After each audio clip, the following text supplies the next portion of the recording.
In today's episode, I have quite a few finished objects to share with you. I have 2 finished knitting objects, I have 3 finished sewing projects, and I have also a lot of whips on the go and tons of future plans that I'd like to talk to you about.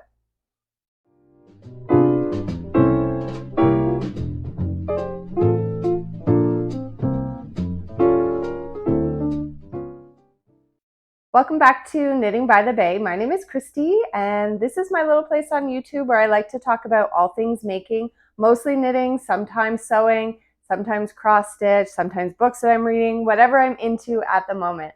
So thank you for joining me today. If this is your first time here, then welcome. This is episode number 10 of my podcast, and I would like to just say how excited I am because I have actually reached over 1,000 subscribers now. So that is really exciting for me. I just love being a part of this community. So I'm glad that I'm able to talk with you and share in our joy of making. Today I have mostly finished sewing projects. I've been really in a sewing frenzy still this month. So I have 3 finished objects to share with you, but I'm going to save those until the end of the video in case you're just here for the knitting, which is totally cool. So I do have 2 finished objects today that are knitting. The first one, actually they're both not very exciting, to be honest, but I'm going to share them with you anyway because I'm happy to have them finished. The first one is the basic sock from Summer Lee's book, The Sock Project. And when I say these projects aren't very exciting, I just mean they're not really that new. I mean, this is just a basic sock pattern. But anyway, this is my finished basic socks. And yeah, I use this variegated yarn, and of course I didn't write it down, but I will put it in the notes below. And I use this purple for the cuff and the toe. And I picked up this yarn from Knit City this year, so that was a lot of fun to knit with. And this is just a basic heel flapping gusset construction, and it's the first time that I've knit a sock from the top, the cuff down. I've only ever knit Andrea Mowry's DRK Everyday Socks, which is a ribbed sock pattern, and those you do from the toe up. And yeah, I really enjoy the construction of this. It's really fun to go through the different parts, like you do the ribbing, and then you do a bit of the leg part, however long you want it, and then you start doing this, and once that's over, then you work on the foot part. And I really enjoy those different steps of it, going through all those steps. And it's something that I like to have going on all the time, so that if I'm going in the car as a passenger, I can take the socks and knit on those. Or when I don't have to concentrate, it's really great when you're working on the foot part. You can just go in the round and finish those, and that's a lot of fun to have with you at all times. So yeah, I enjoyed them a lot. The one thing about these socks I find is they're kind of loose.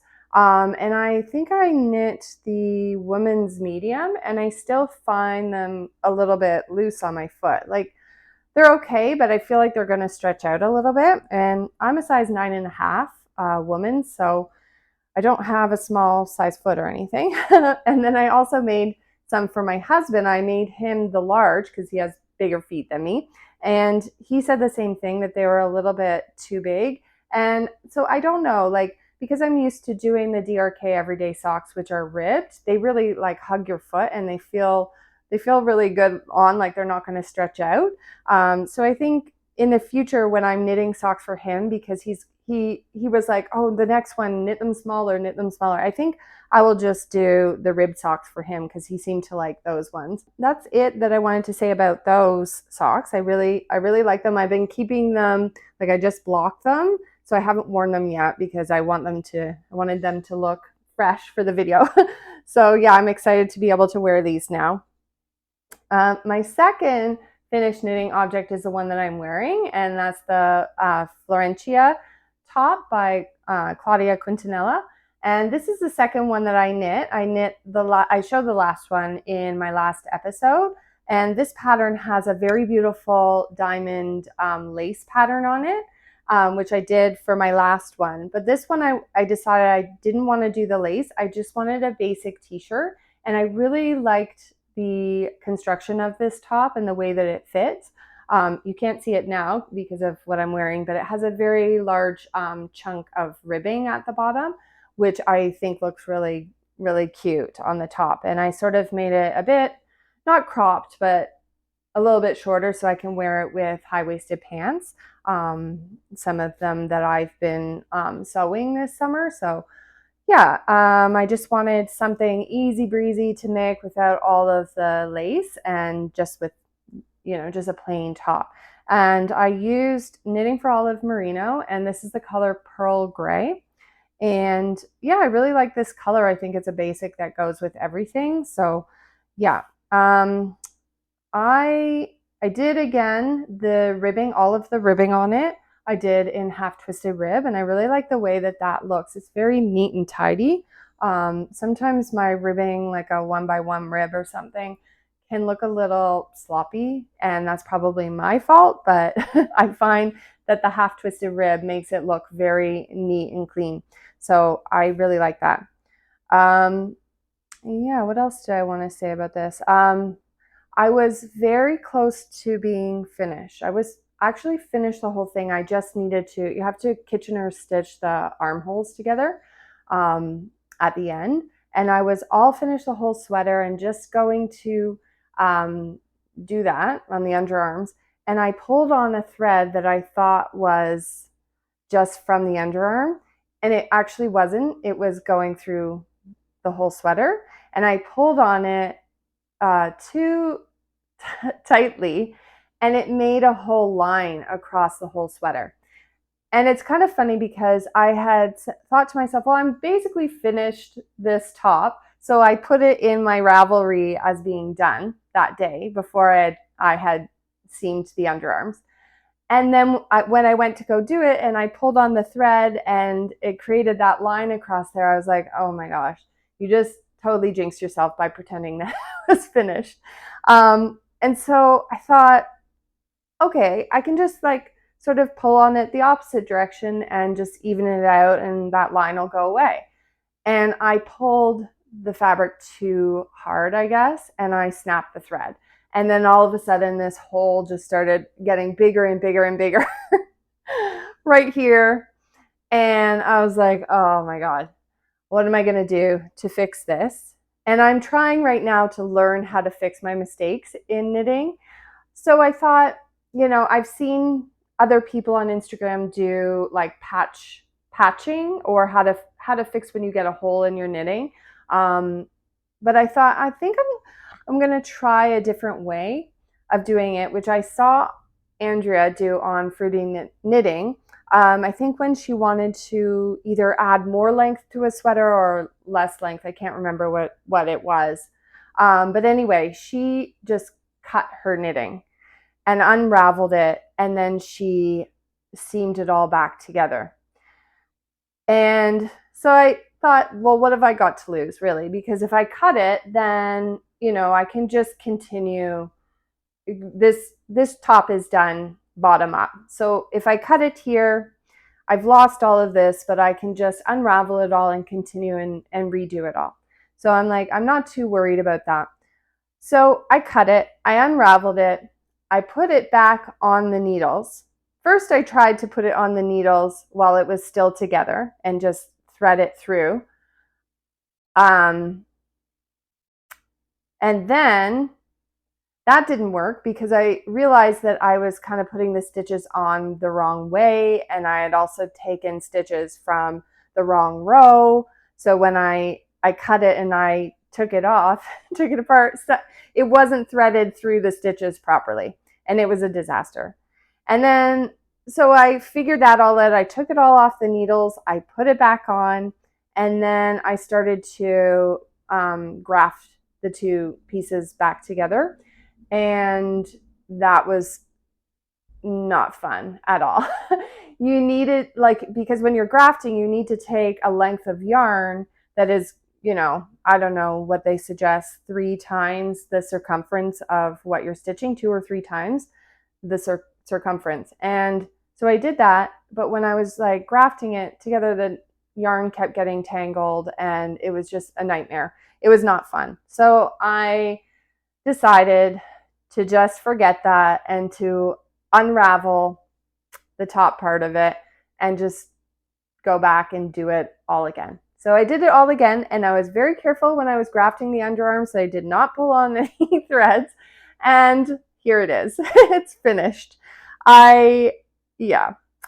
Because I made that mistake and I had to cut open my knitting, I ended up running out of yarn because there was a bit of the yarn that was tangled and whatever, I couldn't use it. So I ended up running out of yarn. I had to go and pick up more yarn. Luckily, I had bought this from my local yarn shop and she still had the same colorway, or the same dye lot, I mean. So I was able to get that. Everything was good. But now, like, I only needed about like a tiny bit for the collar and stuff like that. So that was a little disappointing because I ended up with like almost a full skein of yarn left over. But I'm sure I'll use that for something else. I don't know. I feel like this top, I really like this top. It's not as cool as my other one with the lace pattern, obviously, because the lace has holes in it and the air flows through. It's a lot cooler and it flows a lot nicer than this one. This one's a little bit less drapey, but that's to be expected because I didn't do the lace on it, but I do love it. I think this pattern could use a little bit of short row shaping. There's no short row shaping in the back, so it does ride up a bit on the neck, which is kind of annoying me a little bit right now. But yeah, I don't know. I do love the shape of this and the fit of this top. So that is it for my finished objects. I have a bunch of works in progress right now to share with you. So my first works in progress is another pair of socks. And this one is also from Summer Lee, but it's not in her sock project book. So I just bought it off of Ravelry. And this is called the Mermaid Avenue socks. And it's a super cute textured sock that is supposed to look sort of like mermaid scales. And I've only got a little bit of this done right now, so I don't know if you can see the texture on that. But yeah, I've never done this kind of stitch before, and I'm using this yarn that I picked up at Knit City as well. And this one is from the Green Button Jar. And it's a really beautiful yarn that has flecks of, like, you're not going to be able to see this in the video, but it has little shiny sparkles in it. And I guess that's called stellina. So it's 84% merino and 16% stellina, and that gives it like a sparkle to it. It's really pretty, and I thought that would look great for the Mermaid Avenue socks. Just something very like magical looking with the sparkle and the scales. And yeah, it's a lot of fun, keeps your interest totally. It's not just like, you know, a basic sock where you're just knitting. It's you got to pay attention. So that's fun, and you get to watch the scales grow on it, and I really like that. So I did a very, like, I'm already starting on the heel now, but yeah, I did a very little bit of the scales. And I also changed it. She has just a basic ribbing for it in the pattern, but I did another half twisted rib on that. And then, yeah, I just made them like little ankle shorty socks because I thought they'd be really cute to wear. I could even wear them with this outfit. I think that would look cute with my like Birkenstocks. And yeah, I thought that's super cute, super fun to do. And yeah, I'm not sure now that I've knit, now this is another pair of variegated socks that I'm making. I'm not really sure that I like variegated yarns, to be honest. I feel like they look really beautiful in the skein, but then when you knit them, they look a bit, I don't know, muddled, the colors. I don't know that I love it. I mean, it's fun to knit with. You see all the different colors going through in the sock and everything. So I think for me, I would only do socks out of this type of yarn from now on. I don't know. So my next work in progress is called the Soho blouse, and this is by Caidree. And I decided to knit this one in the Lion Brand Wool Ease in the color Raindrops because I had this one in my stash. And this is a very dusty sort of purple, deep purple color. It's not a bright color. It looks, yeah, like I said, dusty, a little grayish. And I really like this yarn. I really like this color. And I'm really enjoying this pattern. I'm just not sure that I like the combination together because on her project page, I think the recommended yarn is to use a mohair with your yarn, a mohair with a DK weight, I believe. And that looks really nice because this is going to be, I'll put a picture up of it. This is a V-neck sweater. And I think that that looks really nice. It drapes a lot nicer when you have the mohair. Whereas this one's, the texture of this is quite stiff. This is a worsted weight yarn. And I think it is a bit stiff. So I don't know. I keep going back and forth. Do I want to continue or not? I'm not really sure. I really like the pattern. The pattern is very easy to understand so far. You're working back and forth on the back, and then you are adding increasing stitches to come down to the front, which is going to create this V-neck here. And then you join the V, and then you continue going in the round, separate for the sleeves. So I really like the construction of this. The pattern is very, very easy to understand so far. I'm just not sure about the combination of this yarn and this pattern. I don't know. I'm still thinking about that, but I do have a lot of other things on the go, so that's not a big deal. This one can just sit for a little bit. And my third work in progress is called Misurina, and it's by Caitlin Hunter. And this is, I'll show you the picture. I'm going to put a picture up of it, but this is the pattern here. And this top is a summer top that it's got everything in this pattern. It has color work, it has lace, it has cabling. Yeah, so it's a lot of fun, but every little section of it, because you are knitting, you do the lace and then you start on the color work.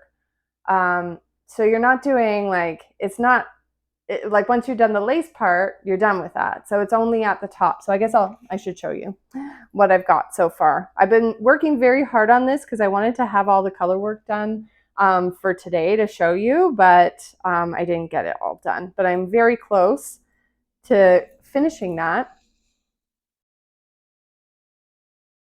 So yeah, like I said, you start with your ribbing here, and then you do some lace here. You can see that. And then you do your color work. And the whole time there is a small cable that runs in between this part, which is really a cute idea, I thought. I'm really enjoying it. I am using, what am I using? Sandnes Garn Tynn Lina, and this is a cotton, viscose, and linen yarn. And this is my first time working with this yarn. So I did find it like it's different. And I found it really annoying at the beginning because when I was doing, when I cast it on, I was working with magic loop, and I just felt like it was bothering my hands. My hands were sore and I felt like it was sort of stretching out in a weird way. And slipping off my needles, and it was hard to get the control of it. And it was hard to control it when I was starting working on the color work. I just felt it wasn't, I'm working on another one that is wool, and like another color work sweater that's made out of wool, and that one is no problem. But this one, I just felt like I couldn't control. Like when I do color work, I do one hand continental and the other English, and I just felt I was losing control of the yarns. Now that I've worked a lot of it, I feel like it's fine now. I don't know what it was. It was just like a bit of a learning curve using this yarn. I do really love it now that I've got it like going. I really love the drape of this. I think it's going to be very nice and cool to wear in the summer. So I'm excited about that. And yeah, I use the colors. This is Pearl Gray, and the other color, where did I write it? I didn't put it down here. Okay, so I'll put that in the notes as well. But when I purchased it, I thought that it was a charcoal gray color, like a really, really dark charcoal gray. But it's actually a bit blue.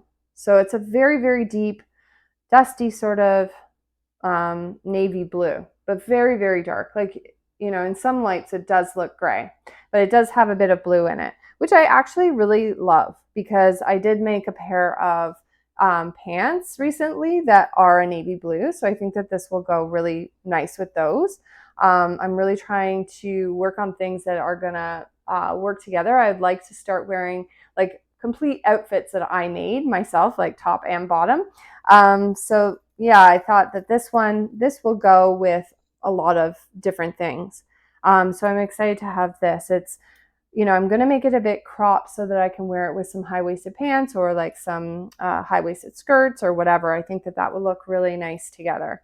And I really love the color work pattern on this. And yeah, so what else do I want to say? It's top down, knit top down with short rows in the back.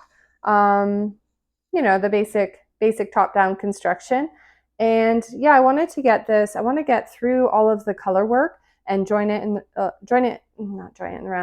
separate for sleeves and everything and get going because the rest of it is all just plain stitching. So in her pattern, you can either do for the bottom half, you can do eyelets or you can do pearl bumps.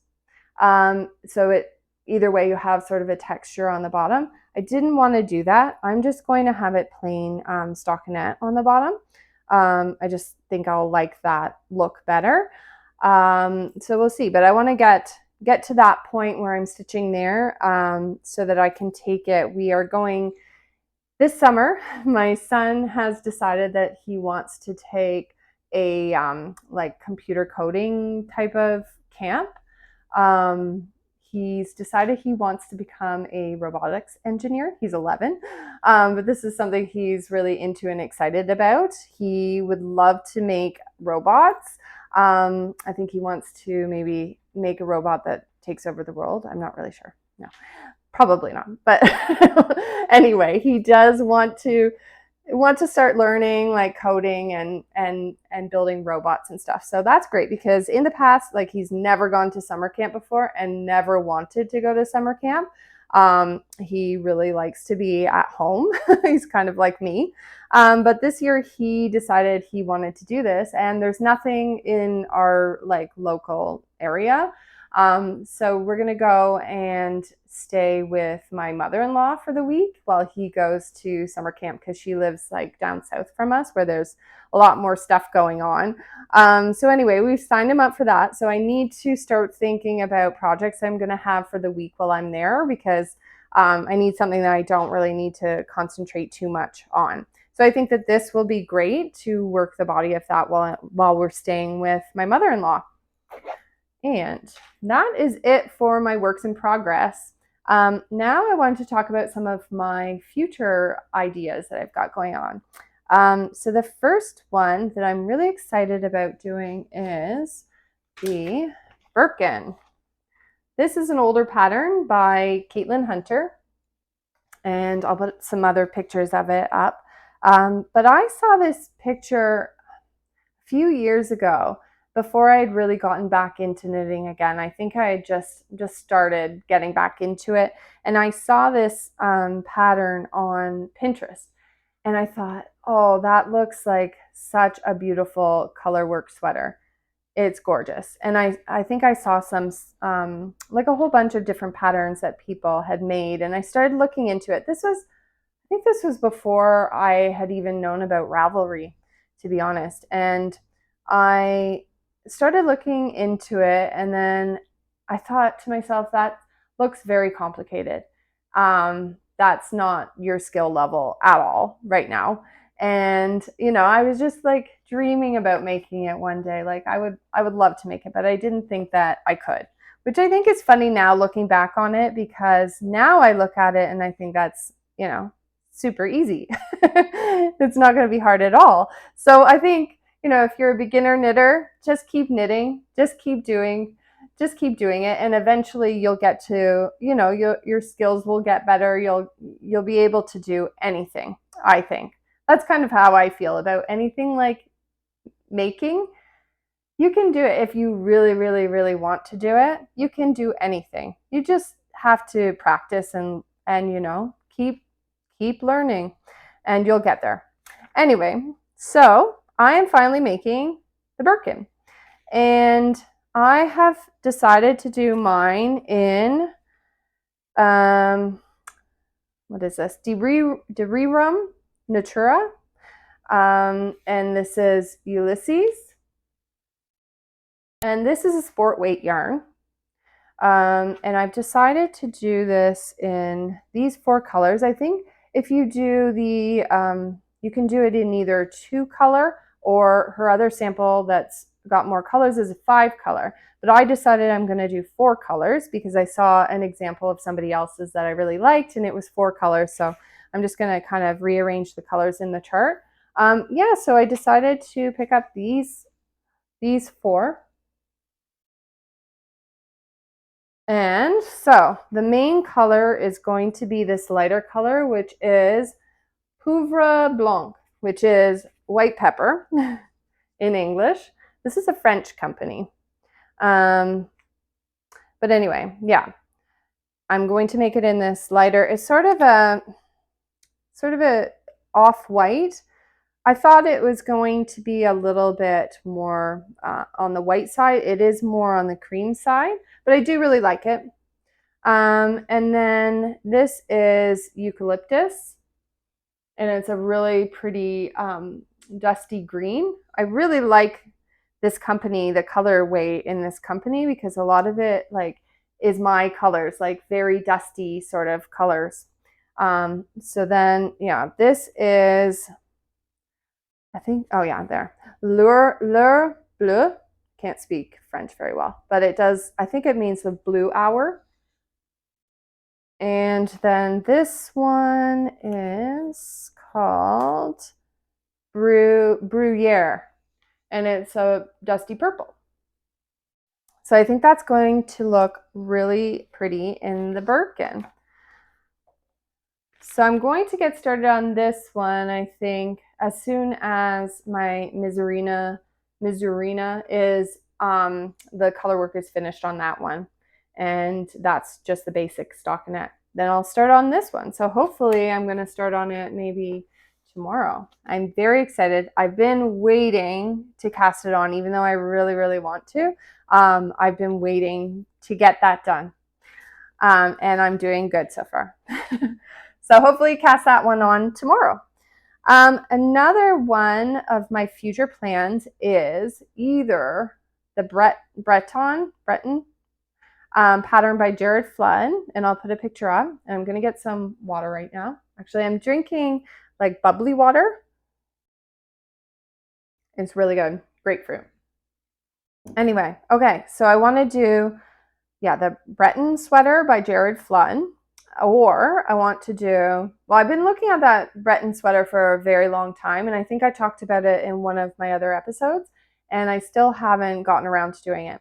And I think the reason I'm hesitating is because it is worked flat, which I do like the look of knitting being worked flat and seamed together. I like the end result.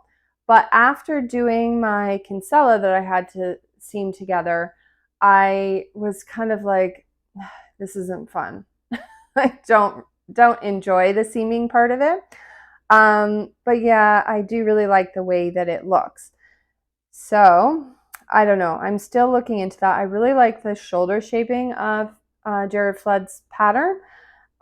And I like the way that the look of the stripes on that one, which is, I could do that in any other top, just, make it look the same as those stripes. So I'm not sure. I'm thinking about it, and I'm thinking about maybe using my sewing machine to seam it together this time. I don't know if anyone else has done that. I've looked that up, and some people have done that and said, it worked really well. So I don't know if any of you have tried to seam together a sweater using your sewing machine, and if that works, or if you have any tips about that. But I'd love to hear that if you do. But it got me started looking for different striped patterns as well that don't need to be seamed. And I found this beautiful one by Isabell Kraemer, which is called the Westbourne. And yeah, I thought that this one looks good as knit top down in the round, and it has a really pretty rounded hem on the bottom, which I'll put a picture of. And you can do it with 3/4 length sleeves, and in the samples she has those that without the stripes on them, so just the stripes on the body, or you could do long sleeves with the stripes on the sleeves as well. So I'm not really sure. I think I like the look of the 3/4 length sleeves that are just plain with no stripes on them, but that could change at any moment. I also have this yarn, which is Cascades 220 fingering. And I bought this a long time ago to do the Breton sweater. And yeah, I didn't end up doing it, obviously. So I think I could use this for either of those patterns. It's a fingering weight yarn.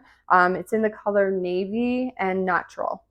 And that would look perfect for either of these sweaters. So yeah, I'm thinking definitely about doing a striped sweater, just don't know which one. If you have an opinion, please leave it below. I would love to hear it. It's very hard for me to make up my mind because they're both such beautiful patterns. So yeah, we'll see. And my third future idea is the Poetria by Sari Nordlund. And this is a beautiful sweater with a very cool lace pattern on it. And I thought that this one would look really good in a very dark yarn, like a black or a very dark charcoal gray. I saw somebody else who did it in the Harrisville Designs Nightshades yarn, and I thought it looked absolutely beautiful. So I think I want to use, theirs was the Nightshades color that has, it's, what do they call it? Marbled with a green. You can't really see the green in the picture, but when you zoom in on that yarn, you see the green. I don't want green in my sweater. So I'm thinking either the one that's called Static, which is marbled with white, or Vinyl, which is marbled with black, which I don't really know how they did that because it looks like black on black. But anyway, it's a they're very deep, dark colors, which I really liked. So I don't know. This one is sort of like going to be an experiment for me because I've been talking a lot about color palettes and, trying to choose colors that will suit my skin tone or whatever. And I don't know, I really like wearing black. And I know that, the color people will say black doesn't suit anybody really unless you're a winter. I mean, blah, blah, blah. It doesn't really matter. It's how you feel in it. But I do still like to wear a lot of black. And I feel like black is sort of what I reach for most of the time. Like if I want a t-shirt, I reach for a black t-shirt or a black tank top or something. I wear them a lot, and I don't think they look terrible on me. I think they look all right. And it's, it's supposed to be what you feel good in and what makes you feel comfortable. So I think for me, I'm going to try to use a black yarn and see if I get more use out of this sweater. Yeah, and then I will knit more in black yarns. I don't know. I think when I'm going to go and choose, a green or, a pink or something, I'm going to go for a cooler toned because I know that suits me. I do like the dusty looks that is supposed to suit me better. So I do like those colors. So when I go for a color, I'm going to choose things like that. but I think I'm not going to rule out certain colors like black, which I think is very useful in your wardrobe. So I don't know. I don't know how you feel about those kinds of things. Some people just don't care and want to knit with things that bring them joy, and that's totally cool too. I just want to be able to get use out of my makes. And if I'm not reaching for certain things to wear, then I find that really upsetting. It's a waste of time. It's a waste of money buying the yarn. I did enjoy knitting the project, but I don't like it just sitting in my closet not being worn. So this is an experiment. Yeah, I'm really excited to do something with a black yarn. I watch the podcast Knit All the Things. I think it's called Knit All the Things, or yeah, something like that. I'll link that below. And her name is Laurel, the host of that podcast, and she makes a lot of things out of black yarns, a lot of dark colored yarns, and I like it. It really suits her. It suits her whole style and everything. But I always look at her makes and go, oh, I really like that, and I really like that in my wardrobe. So yeah, she's inspired me to start using some more dark yarns again. Actually, I don't think I've made a sweater in many years. Like, I think my first ever like raglan sweater that I made, that was a Debbie Bliss pattern, because I had one of her books a long time ago. And that was the first sweater I ever knit, and it was such a great pattern. Very easy to understand. But anyway, that one I did in black. It was a terrible yarn that I purchased back then, because I didn't know anything about yarns or anything. And yeah, I don't think it was the right weight of yarn for that pattern. So I never wore it, but it wasn't because it was black. It was just the yarn choice was bad. So yeah, I'm excited to do something in a darker yarn. All right, so I think that is all I have for knitting content for today. So if you're just here for the knitting, thank you so much again for joining me, and I hope to see you next time in a few weeks with hopefully some progress on my Birkin sweater and a finished Misurina, and probably some other things I've cast on, who knows. But anyway, thanks so much. And if you are interested in any of the sewing projects, please stick around.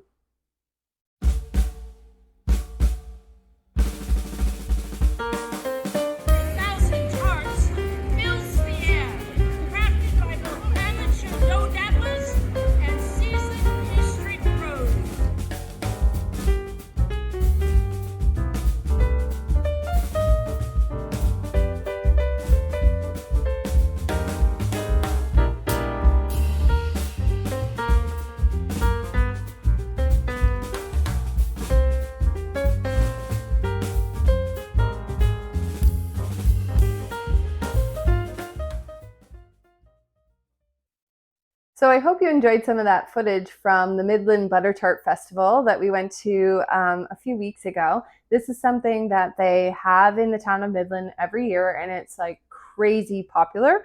So many people come. There's usually about over 60,000 people that come for this one-day Butter Tart Festival. They close down the whole main street in Midland, and they have over 200 vendors that come and sell their butter tarts. The whole thing starts off in the morning with the official piping of the tart, where they have like Midland's bagpipes and drummers come and start the whole ceremony. And they also have a contest, like a bunch of contests for the best butter tart, the best amateur baker. There's a whole bunch of different categories. This year, the first place professional traditional winner was the Pie Commission for their pecan butter tart. I didn't get a chance to try that one, but I did try a few other butter tarts, really good. We went last year with my mother-in-law and my sister-in-law. They come down and stay with us for the weekend, and we go together. So it's sort of a yearly tradition that we're going to do now. My sister-in-law gets orders from everybody, all of her friends. So I think this year she ended up buying 60 butter tarts to like divide between all of her friends. So yeah, it's a big thing. We tried one that was a custard tart. So, you know, there's only so many butter tarts you can eat in one day. So we found this other vendor who was selling custard tarts. So it was like custard in the tart with some fruit on top and stuff. And those were like insanely good. But let's get back into some of the making. I wanted to talk about my sewing projects. I've really been into sewing. I feel like I get more like the sewing bug in the summertime because I'm not really into knitting summer tops that much. So more of my making time is spent doing sewing. So I have my first finished object is the one that I'm wearing. And these are called the Burnside Bibs. And that is a pattern by Soho 7. And I will stand up so you can see. They have pockets and this cute tie around the waist. And I'm going to put some video in as well so you can see how the back goes. It's a crisscross. The straps go crisscrossed and they're threaded through some loops. So I sewed these ones out of this linen fabric from, I ordered it from Fabricville, and it's the color fuchsia. And yeah, it's a linen. And yeah, I really, really love this pattern. I think this is my most favorite garment that I've sewn ever. So if you're looking for a really cute pair of overalls, definitely pick up this pattern. It is like so wearable. I've worn these so many times. I wore them to the Butter Tart Festival and I got a compliment from somebody. Like she said, "Oh, I love your outfit." And I was like, "Thanks. I made it for the Butter Tart Festival," which I actually did. But yeah, she goes, "Oh, you are so talented."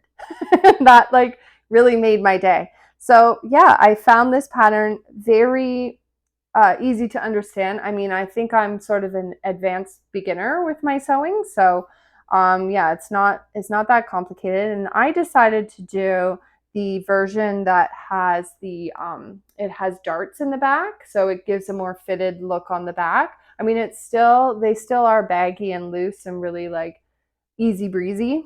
But yeah, there's a bit more shaping in the back, and then I also put a zipper in the side here. And so I think like if you put the darts in, then you need the zipper to get them on and off. So yeah, I put the zipper in and I found it, yeah, very easy to understand. I just absolutely love these. And yeah, I'm wearing it with my Florencia top. And yeah, so the whole outfit is made by me. So that's awesome. But anyway, with the zipper, you need an invisible zipper. And I did buy an invisible zipper, but I didn't realize that there is an actual invisible zipper foot for your sewing machine. I thought you just used a regular zipper foot. So when I got to that part, I didn't do it the way that the pattern suggested because I didn't have that zipper foot. So I just did it the way I've done it before in the past with zippers. So it's not perfect, but I think it turned out pretty good. I'm still happy with it. And then I ended up going ahead and buying an invisible zipper foot, which I just got off of Amazon. And you're not going to be able to see this. It's clear. I'm sure you won't be able to see it. But anyway, it's just a little foot that goes on your machine, and it has 2 grooves in it. So a left and a right groove that will fit, like your invisible zipper teeth fit right in that groove. So you can sew like right next to the teeth. It really makes your zipper look so nice and professional. Yeah. Sorry, just needed some water there. So yeah, that's the Burnside Bibs. Definitely recommend them if you're looking for cute overalls. I'm thinking to make some of these for the fall winter in maybe like a cotton twill, like a heavier fabric and like a dark charcoal gray or a black or something like that. I think that they would be really great. One thing I was like, I'm not really sure about, because this year I've decided to make a lot more what do you call it? Wide leg pants. Because I really like those. I really hate skinny jeans. I don't like the feeling of something squeezing my legs like that. I don't even really like yoga pants or anything. I much prefer, flowy pants. I think, like, doesn't everybody prefer that feeling? I don't understand why skinny jeans have been around for as long as they have, because they're so uncomfortable. I do like the look of them on some people, just not on me. Yeah, I don't think that they suit my body type either, and they're uncomfortable. So yeah, I'm really into these more flowy wide leg pants. My only thing is, what do you wear, like footwear, in the wintertime with big flowy pants? Because we get a lot of snow here, and I don't want my pants like dragging in the snow. So I'm not really sure, when you wear like skinny jeans or like tapered legs, you can tuck them into your boots. But with these, wide leg pants, what do you wear? I don't know if you guys have any suggestions or whatever. Yeah, let me know. Okay, my second finished object is a dress, and I've forgotten to bring it. So I'm gonna go stop the video and go up and get it from my bedroom. All right, so this is another finished project that I did, and this is the N6650 pattern by New Look, and it's a very easy knit dress pattern. So I used this dusty teal fabric from Blackbird Fabrics, and it's a jersey, and so it's like a stretchy fabric, and I just wanted like a t-shirt dress sort of look. Yeah, and I'm really happy with how it turned out. This pattern was super simple. There's only 3 pattern pieces involved in this, and yeah, you don't even, like, you're just folding over your collar and the sleeves and everything. And I've actually decided not to bother hemming it either, because the jersey fabric doesn't fray. It just sort of rolls up a bit, which I kind of like that look. So I'm not too concerned about that. So I'm not even going to hem it. So it really took me maybe, an hour and a half to put this dress together. And I really like it. One thing though I don't like is this part of the collar sort of stretches out a little bit on the one side. And that has to do with the way that I sewed up this, the way I folded over the collar to sew it. And this is the first time I've sewn with jersey, so it is a little bit tricky. You have to use a special jersey needle as well, which I did use, but I also, it said to get this stretch twin needle. And you can see it's still in the package, so I didn't end up using it. And I probably should have, to do the stitching on the collar. I don't really know how it works. I have to practice with it, but I think I would like to make another one of these dresses. I think they look really nice with like a long cardigan, like a long duster cardigan, even to wear in the winter with some tights would be really, really nice. So yeah, I'm definitely going to try another one and try using this twin stretch needle.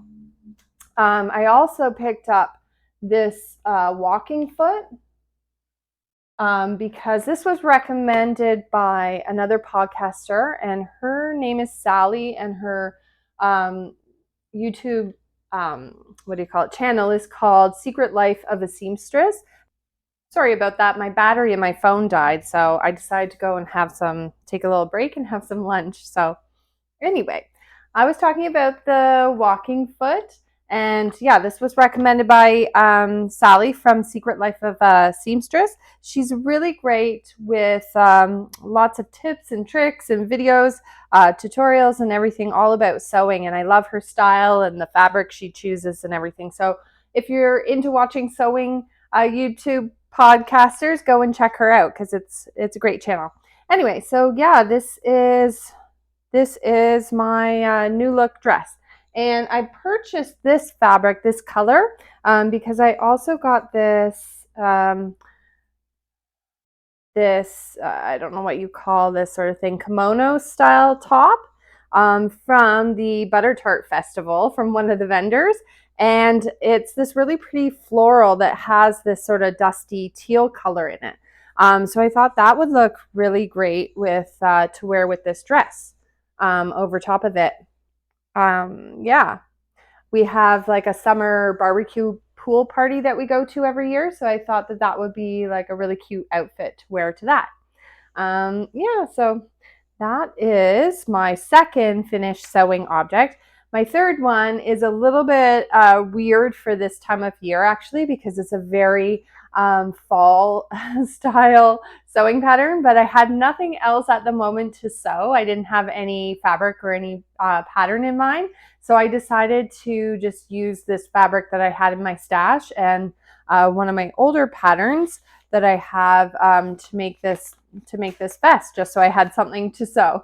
So I decided to make this. It's McCall's M8438, and it's a beautiful coat pattern where you can make it out of like a boiled wool.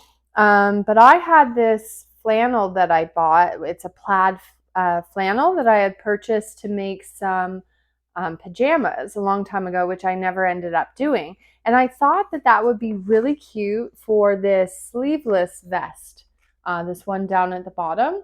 I thought that would be make a really cute vest type of coat.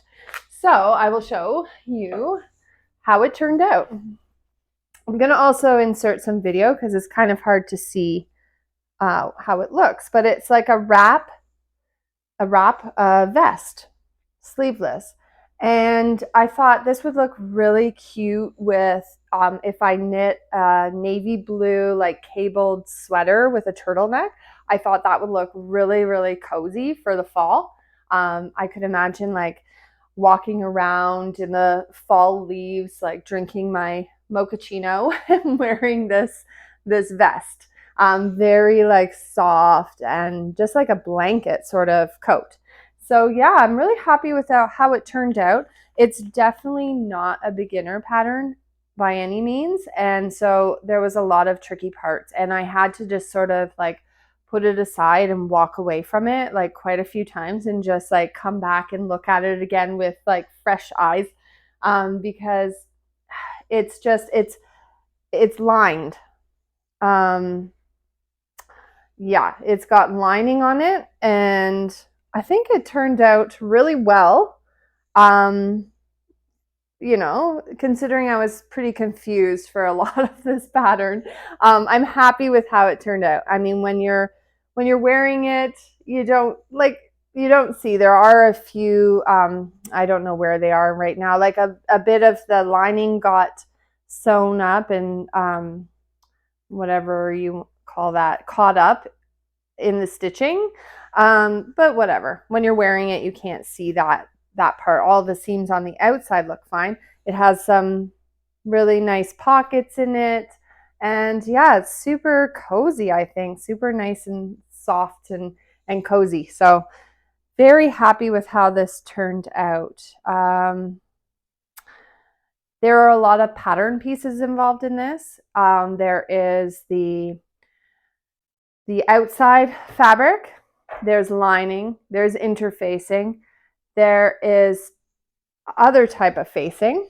So yeah, facing on the inside, there are side panels, there's pockets, there's a belt, there's belt loops. Like there's a lot of pattern pieces for this. And I definitely don't ever want to make this one again, I don't think. But it was an experience and I really am happy with the finished project. I just think because, like I said, I'm more of an advanced beginner. This one was a little bit beyond me, but it did turn out. I'm happy with it. I'm going to enjoy wearing this for sure. I decided I didn't want to do the interfacing in it because I didn't really think it needed a lot of structure. I mean, if you were making this out of a wool as a coat, then definitely I would put the interfacing in. But since I wanted this to be more like a sweater, blanket sweater type of thing, I didn't think it needed it. And to be honest, I didn't have any. So I didn't want to go and buy. You needed a lot of interfacing for this, and I didn't want to go and purchase that for this. So I think I'm happy with my decision there. I think it turned out pretty good. So that is it for my finished sewn objects. I think I have one more, one more future sewing project that I have in mind, which is a Berta pattern. And this is Berta 6339. And it's this dress I want to make. And I really like, this looks very nice and flowy, easy breezy.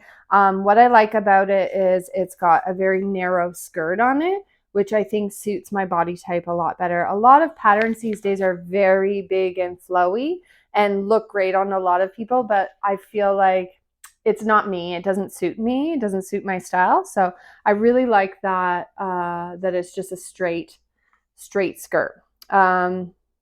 And just these little cute cap sleeves. And I like that it has this waistband that goes across here. So it's ideally made with a striped fabric, so that you change the direction of the stripes at the waist there so that they go horizontally and the rest of the dress is vertical. And I really liked that. And I found the perfect fabric. It has not arrived yet. I purchased it from Blackbird Fabrics, and they were just recently having major sale. I don't think that they have sales very often there. And pretty much everything on their website was 25% off. It's over now, so I'm sorry, but I thought I'm going to grab this fabric when they're having that sale. But because of the sale and how many orders they got, it's taking a very long time for them to ship everything out, which is totally understandable. I did get an email from them saying, if this is an emergency and you need your fabric, please let us know. Obviously, it's not an emergency for me to have this dress right now. So whatever, I'm just waiting for it to arrive. No big deal. But it's a stone wash linen in the color vintage blue. And I'll put a picture of it here. I'm really excited for this one. I think it's the perfect fabric for this dress. This dress has a zipper up the back. I think it's going to be, it says it's easy. It's a 2 out of 4 on the difficulty scale. So I can't imagine it's going to be that difficult. So super excited to get started on this whenever my fabric arrives. And hopefully I'll have that to show you guys in my next video. And that is it for all of my making. I did want to share with you some of the other YouTube channels that I've been watching lately. Maybe you're interested in them too. So yeah, first of all, I already told you about Sally from Secret Life of a Seamstress, and I totally recommend that you go and check out her channel. So I'll link that down below. And another maker that I've been watching a lot lately, and I'm catching up on all her older videos that I haven't seen, is Paper Crane Yarns. She is a really sweet podcaster. She has her own store. Actually, it's in Alabama. And it's like a brick and mortar store where she sells her own hand-dyed yarns along with all different other yarns. I think she had like Sandnes Garn and Knitting for Olive, all of those other yarns as well. And I just love watching her videos. They're they're quite long because she has a lot of projects. And I don't know how she gets so much done because she owns that business. Dyeing the Yarn has an actual storefront. She has a little girl, I think she's a toddler as well. So I don't know how she gets so much stuff done. But anyway, I find her very inspiring. She does like knitting. She's also recently gotten into cross stitch. So it's really nice to see all of her finished projects. I think she sells a lot of different crafting kits as well in her shop. So yeah, I wish I could go to check out her shop, but anyway, I really just find her very inspiring. So you should check her out. I've listed that down below as well. And her name is Ashley. And yeah, so that's what I've been watching lately. And I think actually that's all I have to share with you today. So thank you so much for joining me again. And if you haven't already, and only if you want to, please consider subscribing to my channel because it definitely helps. Just helps to it helps YouTube know who else to share my video with. And like I said at the beginning, we are now over 1,000 subscribers, which I think is like totally amazing. And I love that people are just loving sharing in on the making and everything. And I certainly love watching other podcasters. I have many that I've subscribed to. So yeah, I just like to get inspiration from other people to see, you know, different projects that I might not have seen myself, or different designers, different, you know, different crafts that I haven't thought of doing before. Not that I need any more crafts to do, but yeah, I find it very inspiring. So I hope that you were able to get some inspiration from my video today. So yeah, thank you so much again for joining me, and I will see you in the next few weeks with some more finished objects. Bye.